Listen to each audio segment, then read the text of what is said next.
what would we students of today, or say Muslim scholars of today, what should we do to prepare ourselves to become the Islamic leaders of tomorrow? Because I feel this question is very important, because it would be shameful for us to leave this hall today not knowing what to do. Thank you, Sheikh. MashaAllah.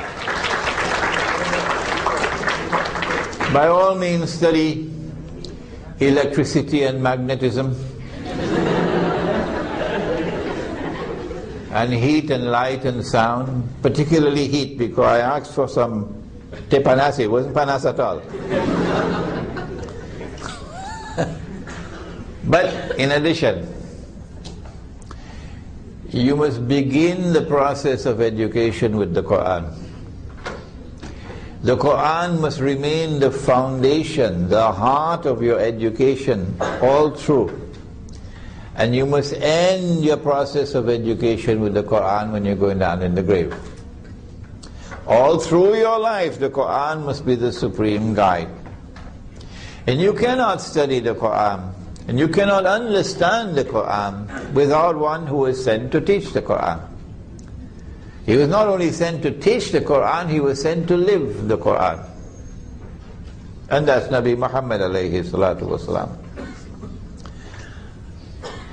Give me a few minutes. I graduated from the Alimia Institute of Islamic Studies in Pakistan in 1971 with Al-Ijaza Al-Aliyah from the Institute, which is equivalent to a bachelor's degree. As Kamil would be the master's degree, and Takhassus would be the PhD. So I got the first degree. But I also had a master's degree in philosophy from Karachi University, and I went back home to Trinidad.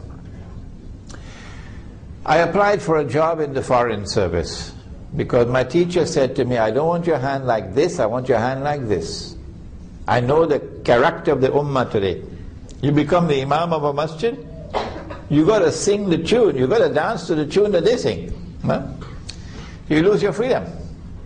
I want you to have your independence, so go and get a job. So I applied for a job in the Foreign Ministry.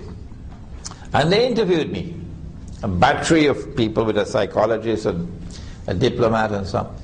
And they said, Mr. Hosein, you're the kind of man we love to have in the Foreign Ministry, but we need to send you back to the university to study international relations. Would you go? I said, certainly, sir. Thank you very much. And they gave me a scholarship. So I went to the Institute of International Relations of the University of the West Indies to do a postgraduate diploma, after which they sent me to Geneva to do the PhD. But this postgraduate diploma, the class had about 23 students, and you had to fight your way to get into that class. Oh yes, lots of applicants, but only 23 chosen. Most of them were diplomats in different foreign ministries. And they're all university graduates.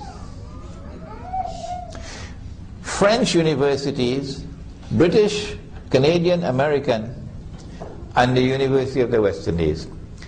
And only Imran Hosein, poor fella, with a Pakistani degree. So everybody looking down at me with my Pakistani degree. Oh, wait a minute. When the classes start, we're studying international economics, international trade and development, international monetary economics. I know nothing about the subject. And next to me is this fellow with a master's degree from the London School of Economics. I have to study international politics, I have to study international law, I have to study the conduct of diplomacy, I have to study the history of international relations. But it quickly became evident in that class that I was one of the better students. Superior in my understanding to all of these diplomats. What was the reason? The answer was that I took the Quran and the Prophet ﷺ with me in the classroom.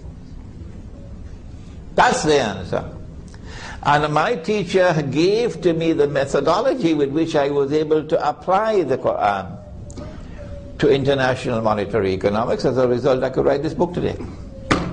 Huh? When the exams came at the end of the year, guess who came first? Guess who came first? The fellow with the Pakistani degree. And in the exams of international monetary economics, not only did he come first, he beat the fellow with a master's degree from the London School of Economics. Huh? I don't say this to you with any pride or arrogance. I just share this with you so you'll know the value of studying the Quran and applying the Quran to whatever branch of knowledge that you are pursuing. You are not going to penetrate the Quran until you submit to the Quran. No. The door of the Quran has to be open to you. And in order for the door of the Quran to be open to you, you have to first learn this lesson, which my teacher taught me. Once you accept that this is the word of Allah, then whether you understand what is in the Quran or you don't, whether you're comfortable with it or you're not, submit to it. Submit to it. Understanding can come afterwards. Reason cannot sit in judgment over the word of Allah when once you accept that it is the word of Allah. That's disrespect. So having accepted that this is the word of Allah, you now approach it humbly, with intellectual humility. Secondly, you have to have familiarity with the Quran. Suppose, I don't know if this will happen, you are in the grave and the angels come and the tests now begin. You don't have any of your professors to help you in the grave. And the angel hands you a copy of the Quran and the angel says, recite. And you ask the angel, could you kindly give me a Bahasa copy?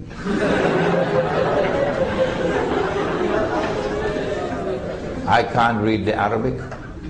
That's when you might get the first slap on your face. Or when you take the copy of the Quran and you start to recite, you are stumbling over the words. You understand the word stumbling? Huh? You are stumbling over the words. Why? Because you never recited the Quran. No. You never recited the Quran. The Quran was sent for you to recite, not only to study but to recite.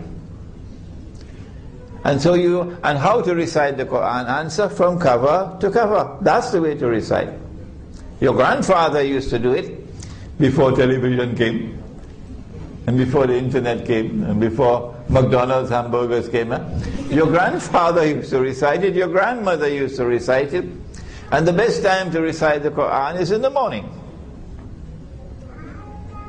So if you want to penetrate the Quran, to understand the world today, you better start by learning to recite it in Arabic, number one. Number two, reciting it constantly, from cover to cover, cover to cover. When you finish, you start again. When you finish, you start again, and you do that for the rest of your life.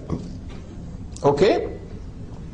And then after that you pursue the subject of studying the Quran using the proper methodology, not the lazy man's methodology.